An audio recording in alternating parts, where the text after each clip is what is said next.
Breaking tonight, another major step towards a new pipeline from Alberta to the BC coast. I'm very pleased to join Premier Smith here in Calgary to announce new measures that will unlock Alberta's energy for the world. The announcement revealing the proposed route just hours after a multi-billion-dollar resource deal between Ottawa and BC that could smooth its path. Another survivor pulled from the rubble more than a week after devastating earthquakes. Muy bien, Hernan. Perfecto. CBC News is on the ground in Venezuela as anger and frustration grows.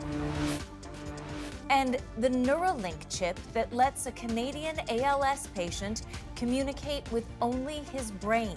And now I'm controlling the cursor. That cursor that's moving. Yeah. The futuristic technology offering a tiny spark of hope in the face of a devastating illness. It will allow me to be kind of a trailblazer for anyone else going through this. From CBC News, this is The National with Lindsay Duncombe. Thanks for joining us. Adrian is on assignment. A new oil pipeline from Alberta to BC's coast has taken another big move forward with the approval of a new route.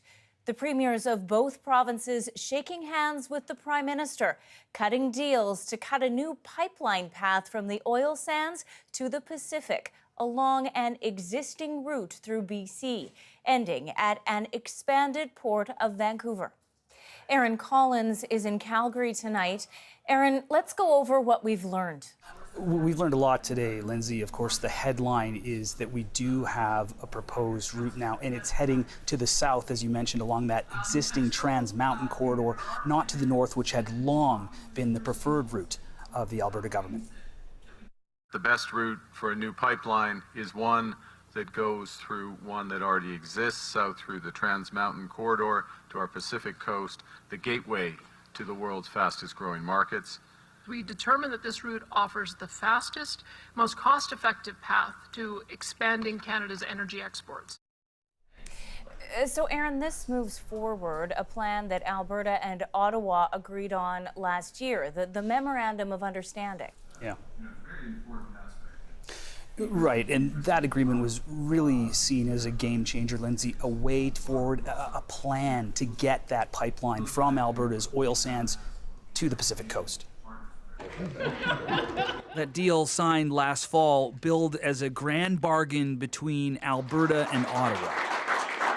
For Alberta, the agreement created a pathway to a new million-barrel-a-day pipeline to get crude to the Pacific and promised to scrap several contentious environmental regulations. In return, Ottawa got new agreements on industrial carbon pricing and methane emissions, as well as commitments on carbon capture, nuclear power, and data centers. Still, the deal continues to have its critics.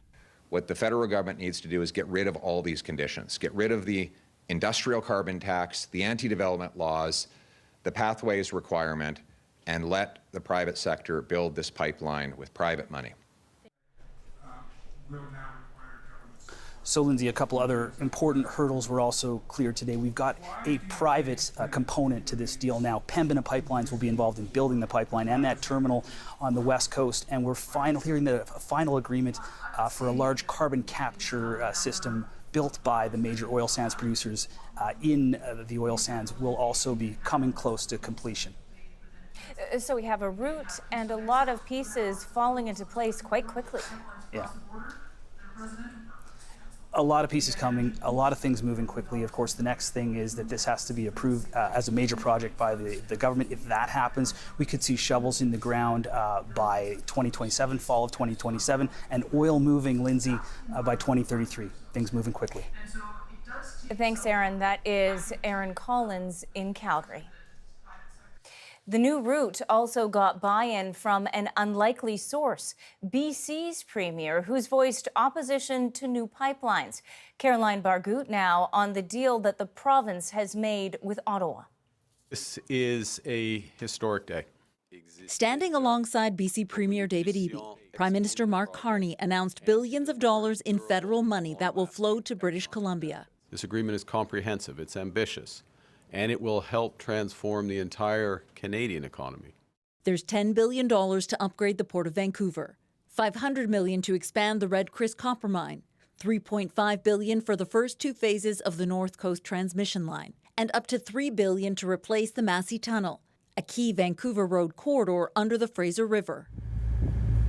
There's also millions in environmental protections to preserve BC's whale population and their habitat, and the creation of a new conservation area the size of Greece.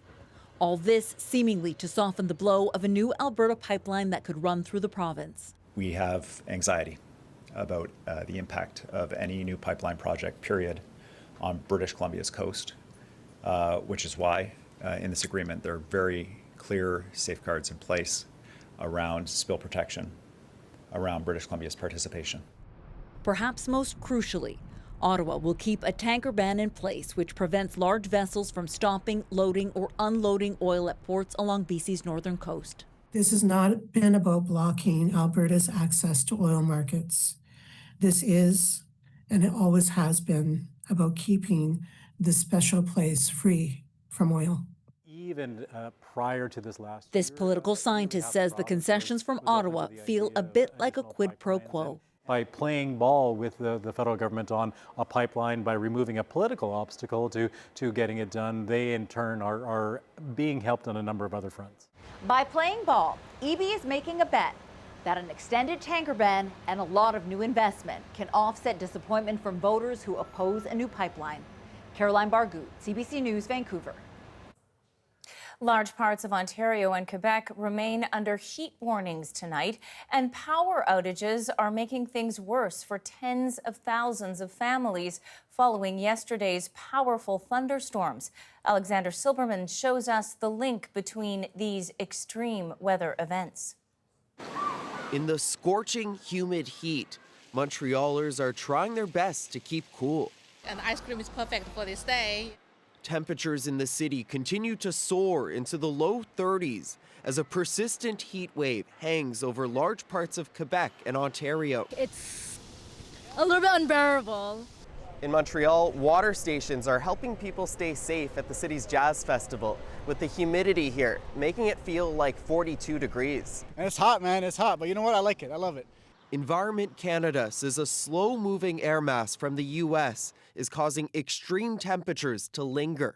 The humidity is way over normal as well, so that's hard for the body to regulate temperature. In Ottawa, all that heat and humidity helped generate a torrential Canada Day thunderstorm. Heavy rains closed roads and gushed into homes. We believe this was one of the worst flooding events in our city in the last 25 years. There was water just gushing from the far wall. Sandy Buckalum's basement was one of nearly 2,000 in the city to get flooded. So it was bad. Working till 11 o'clock last night, getting water out. Yeah. Still more to do today. The damaging rainfall, measuring more than 100 millimeters, blamed on the heat wave.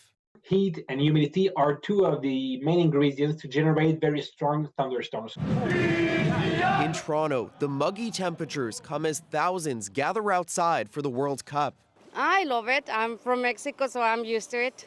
The city canceling an outdoor watch party. Today, I can't lie, it's been pretty brutal out here. The blanket of heat is expected to keep hanging over Ontario and southern Quebec into the weekend, with cooler temperatures forecast for early next week. Alexander Silberman, CBC News, Montreal.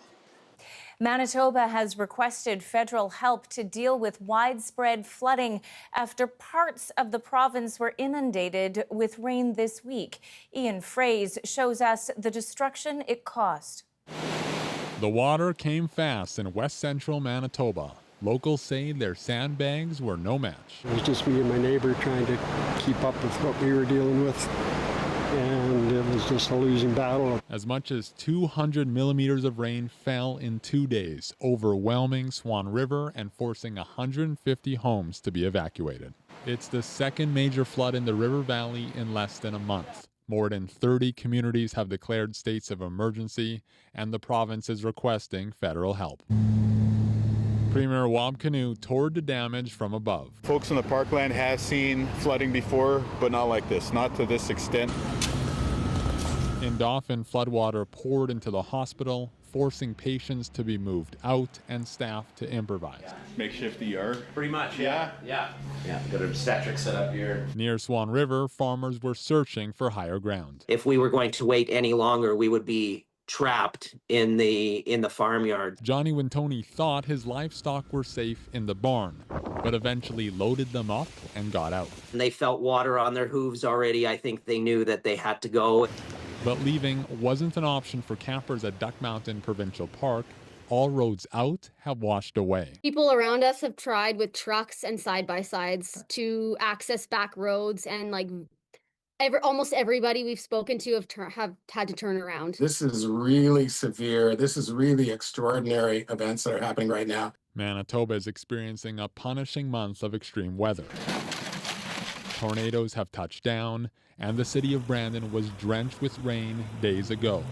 Experts point out the changing climate can fuel it all. Particularly warm summers can add up to things like extreme rainfall. While the water levels may have peaked, recovery is only beginning. Ian Fraze, CBC News, Winnipeg. A horrifying scene in Thailand today after a pickup truck driven by a child slammed into a group of monks, killing at least 9 of them. The monks were on a pilgrimage at the time, walking on the side of the road. Police say one of them spotted the truck swerving before it crashed into them. The 11-year-old boy who was behind the wheel is now in custody. The nightmare drags on in Venezuela, where more than a week after back-to-back earthquakes, families are still desperately hunting for the missing. From Caracas tonight, Jorge Barrera takes us inside that search and a rare moment of joy amid the rubble. Brutal, dangerous, heartbreaking work. Amid the growing scent of death, these men searching for the body of a 4-year-old boy through shaft-like tunnels dug into a mountain of concrete. There are things blocking us from taking him out, says this man, emerging. This high-rise, one of several that collapsed in Venezuela's coastal La Guaira state when powerful twin earthquakes struck June 24th. Those buried here are not animals, not birds. They are people, says Luisa Diaz del Cumera. She's searching for her adult son. Moments later, she hears they've found the body and races to see if it's him, but it's not. It's another family, she's told, digging out their own. Still, she hopes. The searching, the waiting for sounds of life continue. And there are still miracles. This 44-year-old security guard was pulled out alive 8 days after the mall he was in collapsed. Rescuers from all over spent 100 hours carefully digging to save his life. But those moments are fading. In their place are helping hands. No, we help you. This Dutch search and rescue team pitches in to pull the bodies of 8 and 13-year-old siblings. Faith is the last thing you lose. We are brothers here, he says. As frustrations with Venezuela's government grows over a perceived lack of response, the people need to rebel, says Armando Urbina. Correctional Service Minister Julio Garcia Zerpa says his government is doing all it can, and this type of disaster would overwhelm any country. Local residents tell us that there are still thousands of people buried beneath the rubble, like they're buried beneath the remnants of this apartment building behind me. And that heavy machinery you see, there just doesn't seem to be enough of those to go around. Jorge, you've been there for just over 2 days now. What stands out to you? The scale of the devastation, it's like a war zone. Whole blocks completely leveled, and the survivors living in tents and camps, and if they have homes, they're probably so damaged they have to be torn down and rebuilt. And today, we went by a state-owned concrete plant, and that was also destroyed. Lindsay? Thank you, Jorge. Jorge Barrera reporting from Caracas tonight. In the seconds before those powerful twin earthquakes, millions of people in Venezuela got an urgent warning, but only those with an Android smartphone. Ashley Fraser explains how Google's technology was able to detect what was coming. So some Venezuelans received a warning like this one a few seconds before devastating earthquakes hit the country. But this was not a national alert. The alert was only generated on certain Android phones with Google's earthquake alert system. So how did it detect the quakes? Android phones are equipped with built-in accelerometers. That's the thing that detects movement when you rotate your screen. And it can detect two types of seismic waves.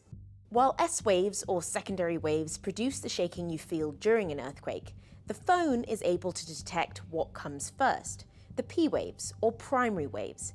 These are milder, fast-moving, and we're less likely to feel them, but an Android phone might if it's stationary, like on a table. During the Venezuela earthquakes, Mark Stegaitis, the principal engineer for Google's earthquake team, says all these phones detected seismic activity within the first 3 seconds of the earthquake starting underground.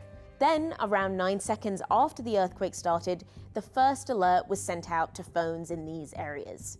Another 6 seconds later, the alerts expanded to places like Caracas. People received anywhere from a few seconds to up to 2 minutes of warning. How much warning you get really depends on sort of how close you are to the epicenter. So the further you are, the more chance, the more time you're going to have. And then the closer, then the less warning you get. Stegaitis says Google's earthquake alerts sent out 11 million notifications during the Venezuela earthquakes. For those further from the epicenter, notifications warn them of how far away the earthquake was. As it got closer, another type of notification told people to drop, cover, and hold. Lots of users told us they were able to leave a building sort of before the earthquake got to them because of the alert. It's really great to hear that some people were able to be helped during this earthquake. Robert DeGroot is the operations lead for Shake Alert in the US, an earthquake early warning system that uses monitors throughout the US and Canada to detect earthquake movement. Those monitors send information to both the Canadian and US governments, organizations, and companies like Google and Apple to alert people in these regions of earthquake activity. He says there's a benefit for Android devices to use their built-in technology to detect earthquake movement, especially in places like Venezuela, where there is no national detection system in place. Anything we can do to improve the time between detecting the earthquake and when something happens with people or a system slowing down a train or whatever can take those protective actions, that's an advantage. Plus, not everyone has an Android device, so what about Apple's iPhone? We reached out to Apple about this. They pointed us to this Apple support page that says certain countries like the United States and Taiwan can receive enhanced safety alerts for emergencies like earthquakes. Venezuela is not one of those countries. But even with some kind of alert, these systems cannot predict earthquakes before they happen. Harold Tobin is a seismologist. Unfortunately, an earthquake early warning doesn't help you if the building is falling down around you, because it doesn't really provide enough warning to, evacuate a whole city, for example. He says alerts are important, but shouldn't be a replacement for other types of earthquake prevention. It's not a substitute for improving our construction practices and our resilience to earthquakes. It's just one more tool to help people come through them uninjured. Ashley Fraser, CBC News, Toronto. Mediators from Pakistan and Qatar say positive progress has been made between the U.S. and Iran. But peace talks will pause while Tehran holds funeral services for its slain ayatollah. Final preparations are underway for the funeral of former Supreme Leader Ali Khamenei. He was killed on the first day of U.S.-Israeli strikes back in February. Funeral services begin on Saturday and conclude with his burial 5 days later. The mayor of Kyiv has declared Friday a day of mourning after one of the largest attacks yet on the Ukrainian capital.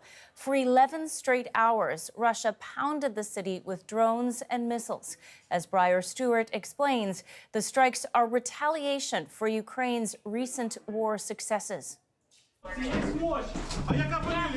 In the smoke-filled haze, the rush to reach the wounded. Stretcher after stretcher is carried out of buildings in Kyiv. More than 20 were killed and dozens wounded after another night of terror. Hundreds of drones and dozens of missiles targeted the capital. One slammed into this 9-story apartment building, crushing several floors and damaging everything around it. My mom was in this bedroom when everything happened. Talia Nikocheva wasn't hurt, but she'll have to find somewhere else to stay for now. I think it must be enough for everybody. It's terrible for all. Earlier, tens of thousands sought shelter in metro stations. Ukraine had warned ahead of time that there would likely be a devastating attack. Volodymyr Zelensky cut short a trip to Ireland to return to the capital, where he pleaded again for more air defense systems. You see what does it mean when the packages come to Ukraine slowly. Moscow claimed it only hit military targets, no mention of the many civilian victims. Russia will continue to intensify pressure, the Kremlin vowed, but the Russian government is also under strain. Its refineries have been under attack for weeks, leading to a widespread gasoline shortage.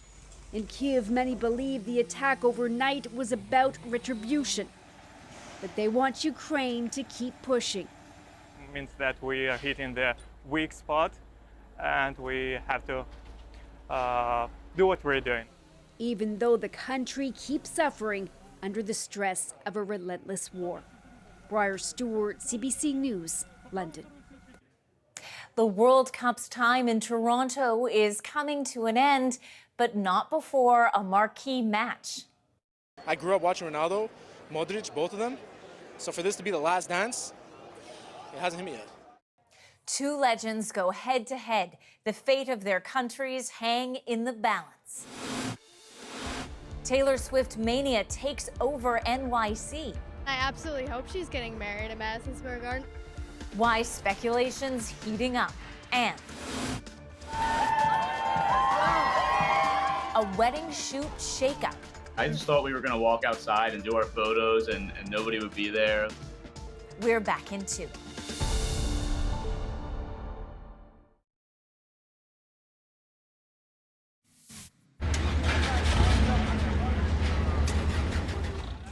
A steady stream of action today on the loading docks of New York's Madison Square Garden.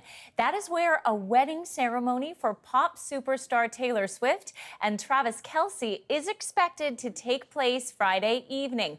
All day today, Swifties and curious onlookers gathered outside the arena, hoping to catch a glimpse of the famous couple. In Toronto tonight, a thrilling World Cup showdown featuring two titans of soccer has come to an end. Portugal beat Croatia 2-1 in a game that drew fans from far and wide. Sheehan Desjardins has been watching the game with passionate supporters of both clubs. Sheehan, what are you seeing? So this area was full of people and the cheers just broke out. Of course, a dramatic second half of that game means Portugal is going to be moving on, playing Spain, one of the favorites to win the World Cup. But nonetheless, still an exciting day for both Portuguese and Croatian soccer fans, getting to see two soccer legends. A sea of red and green behind Portugal.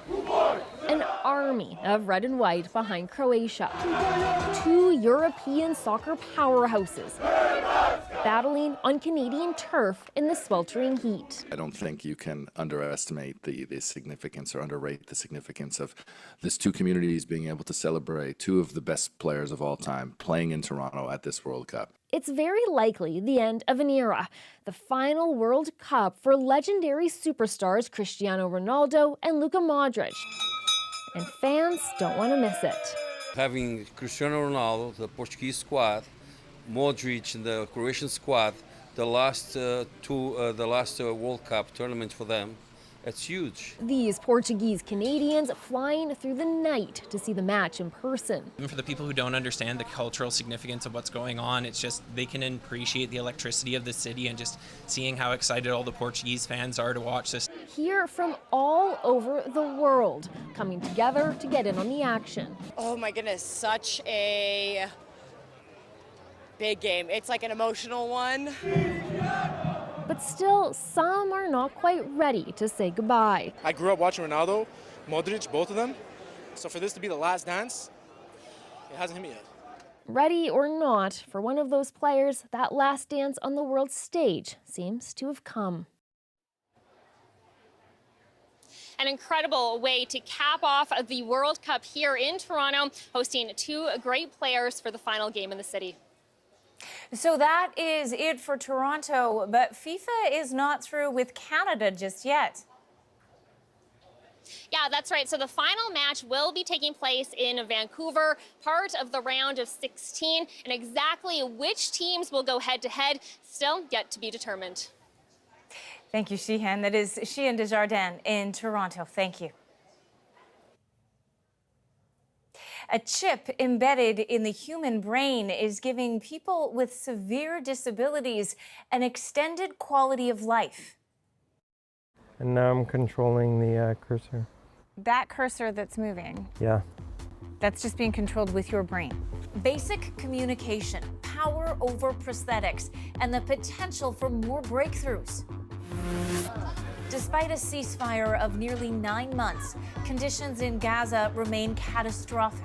We have rats now all over eating children as they sleep. Why most of the Strip is still in a state of crisis. Next.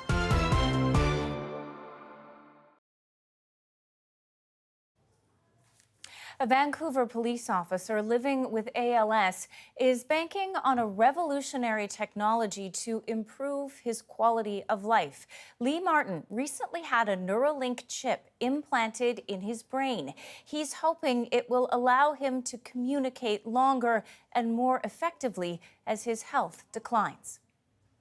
I hear that chime. That's the chip waking up. Oh, here it goes, connecting. Just like that, Lee Martin's wife, Lisa, activates the chip embedded in his brain. And now I'm controlling the cursor. That cursor that's moving, Yeah. that's just being controlled with your brain. Yep. Pretty wild, huh? I know it seems like science fiction, but here I am. And it works. Martin is just the third patient and the only one with ALS to receive a Neuralink brain implant in Canada, part of a clinical trial. The chip won't stop the disease, but it has infused his brutal reality with hope and purpose. Getting a terminal diagnosis, you don't really have a lot to look forward to. And this is gonna maybe improve my time that I have left, and it will allow me to be kind of a trailblazer for anyone else going through this. Lee Martin is a Vancouver police sergeant, a popular one. Bike patrol, cops for cancer. Before the VPD, he was a sheriff and in the reserves. He's 48, married with 2 kids. The symptoms began 3 years ago and keep getting worse. My hands, like especially my left hand, my right hand is okay, but my motor skills are almost completely gone. Amyotrophic lateral sclerosis, or ALS, kills nerve cells in the brain and spinal cord. There is no cure. You got your diagnosis a year and a half after symptoms. Yeah. What was that like? Well, honestly, I'd been getting worse for so long that it was almost like,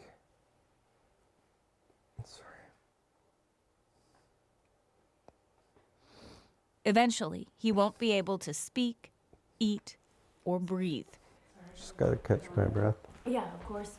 But this is a man, a family, determined to find silver linings, even laughter.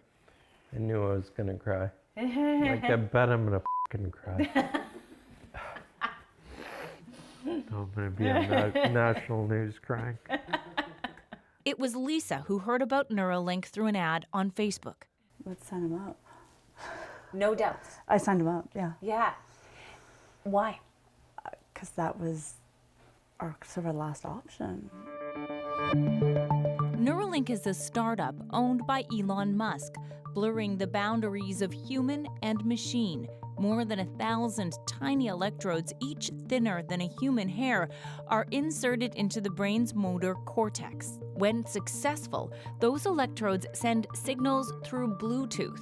Yep, the same Bluetooth you use for a wireless speaker, allowing a patient to control a computer cursor with their thoughts. We're starting off with reducing human suffering. The goal, to help people communicate. I'm talking to you with my mind. And even have the brain control robotic limbs, like this.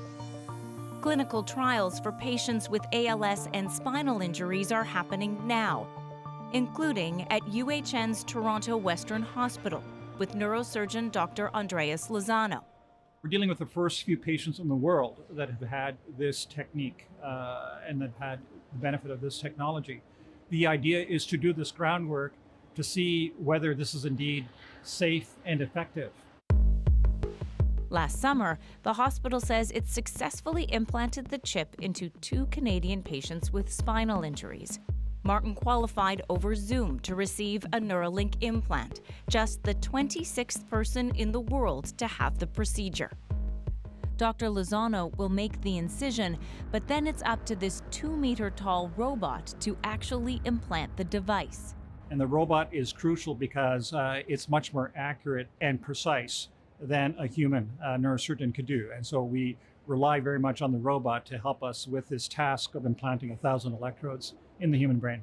Did you ever think, no, that's just too weird. I don't want robots to be fooling around in my skull? Not for a second, no. I've always been in the business of helping people. I think this is just one more way I can help. One of their biggest hopes for the implant is that Lee will be able to communicate once his voice is gone. That's important to his 11-year-old daughter, Karis. It's exciting, and it's like, I'm happy, like that he gets to talk to me more longer, like with that. Lisa says that could make medical decisions, including considerations of a medically assisted death, less tough. So it'll take the guesswork out of things. We can get his true feelings on what he wants to do. Surgery day starts early. The journey from Vancouver to Toronto was long, navigating cabs and transit tough, and doctors say there's a new plan. They didn't tell us until like just before he went in that he's going to be the first person in the world to have the new procedure done, and that's where it got a little scary. In the hospital, the Martins learn Lee's surgery will be different than the other 25 patients with Neuralink implants. In those surgeries, human surgeons peeled back the patient's dura, that's a protective layer around the brain, before the robot inserted the electrodes. The plan for Lee's surgery is to keep the dura intact. The robot will work through the protective tissue for the very first time. That represents a tremendous advance in technology. We think that this is the first step towards scaling the operation to make the operation simpler, less invasive, safer, which means that we might be able to offer this operation to hundreds and thousands of people that might benefit. Lisa is nervous, but not Lee. Honestly, I'm like, let's get her done. Surgery took 6 hours. Everything went as planned. Martin woke up in ICU with 27 staples in his scalp and a headache. Engineers from Neuralink came in to try the device. So right away, like I think it was an hour after surgery, I was controlling the cursor. And they told me I was the first out of all the participants to do that so soon. At any point during the procedure, were you scared? No. Honestly, like without hesitation, no. ALS is already a kick in the teeth. How can your, life get much worse at this point? Honestly, it was like This is so cool. Still healing, Martin enjoyed Toronto, a Jays game, the Hockey Hall of Fame. On a whim, he got this tattoo, Patient 26. The clinical trial has critics. Doctors have objected to a Canadian hospital partnering with a company owned by Elon Musk, given his role in cutting American funding to global health care. And Neuralink has been criticized for not being open. Critics say publicly available information reads more like marketing material than detailed scientific analysis. Toronto Western says the decision to participate is in the best interests of patients and science. It has gone through a series of ethical screens and has passed all of them. Hey, who's ready to get started? Just a couple of weeks after surgery, Lee was the official ambassador at this ALS fundraising walk. Like the chip in his brain, he sees it as a way to help, to find meaning in the face of the disease. I wouldn't wish it on my worst enemy. It's terrible, but with all of you, I hope we can find a cure. Here, come here. Come sit on my knee. For now, he can still ask his daughter to hop on for a ride. Wee, hang on. Still laugh, still share stories, make plans. And when that goes away, he hopes science will help him enjoy these people, this life, just a little longer. Since returning to Vancouver, Martin has homework that consists of doing exercises every couple of days so the Neuralink engineers can monitor how the device is working. He says it keeps him busy. It's been 1,000 days since the October 7th massacre and the start of the war that followed. You're finding that Palestinians on the ground are still very much caught in this limbo or this humanitarian purgatory. The current state of Gaza and the calls for accountability in Israel. We always thought we are safe, and we found out that we are not. The pain is there for all this time. Nothing has changed. Remembrance and calls for accountability from Israelis in Tel Aviv, who marked 1,000 days since the attacks of October 7th, when Hamas-led militants killed about 1,200 Israelis, most of them civilians. The attack triggered a devastating, years-long Israeli reprisal that, according to health officials, has killed more than 73,000 Palestinians. Chris Brown now on how Gaza remembers the past 1,000 days, where suffering and violence never really ended. It's been 9 months since a ceasefire brought an end to Israel's heaviest attacks on Gaza. But the territory remains a disastrous landscape of fabric tents and broken promises. Palestinians hoped the ceasefire would permanently halt the fighting and end the humanitarian crisis. Instead, things have barely improved. It's hard to say that the ceasefire deal has in any way brought peace. And so you're finding that Palestinians on the ground are still very much caught in this limbo or this humanitarian purgatory. Gaza's water grid has totally collapsed. Our freelance videographer captured the daily grind to survive by chasing unpredictable water tankers. Every time we see a water tank, we go running to fill up. It's a cycle that keeps repeating itself. They basically take their shower at the beach, but when they get back, they need to wash up quickly with a bit of water because the beach is not clean. They get rashes all over their bodies. We now have a sanitation situation that is depriving Palestinians of any kind of dignified existence. In Gaza, we have rats now all over eating children as they sleep. I mean, it's nightmarish. 70% of households rely on humanitarian aid to get by.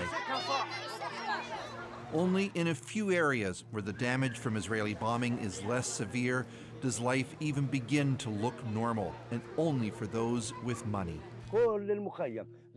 About 20% of Gazans are living their lives, but But you can consider the other 80% is dead.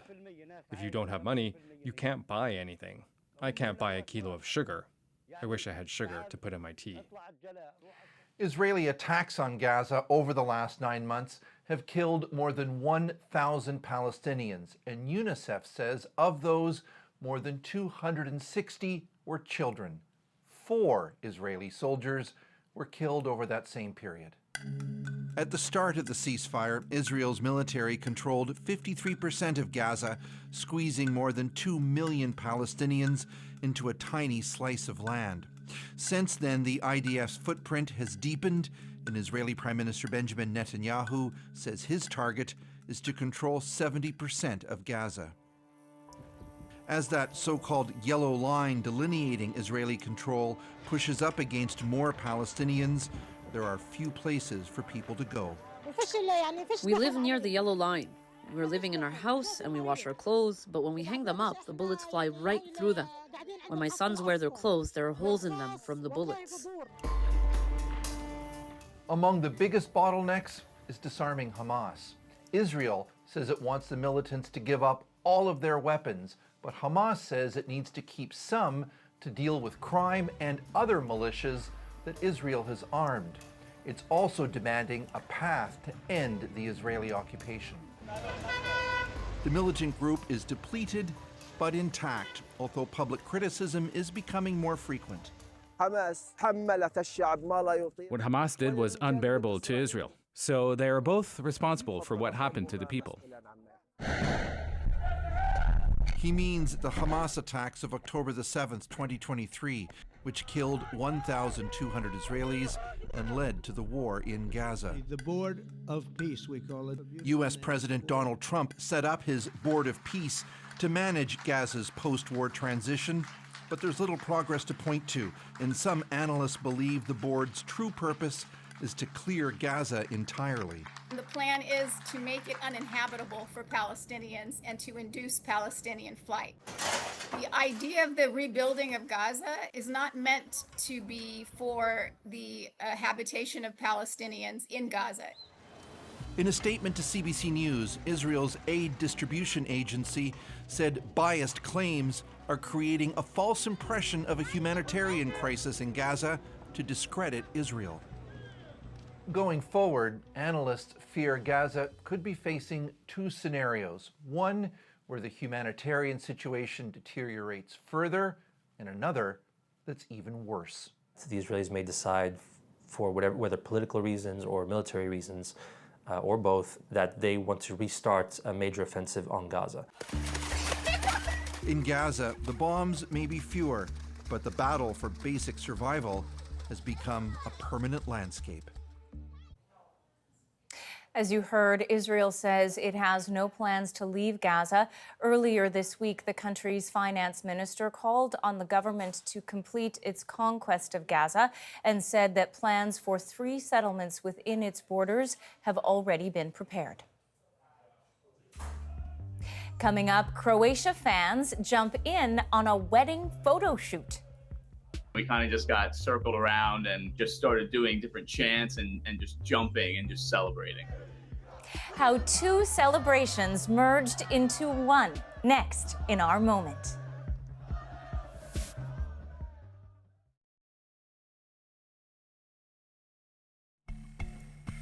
You're looking at newlyweds Ashton and Zach Smith just moments after their ceremony in Philadelphia.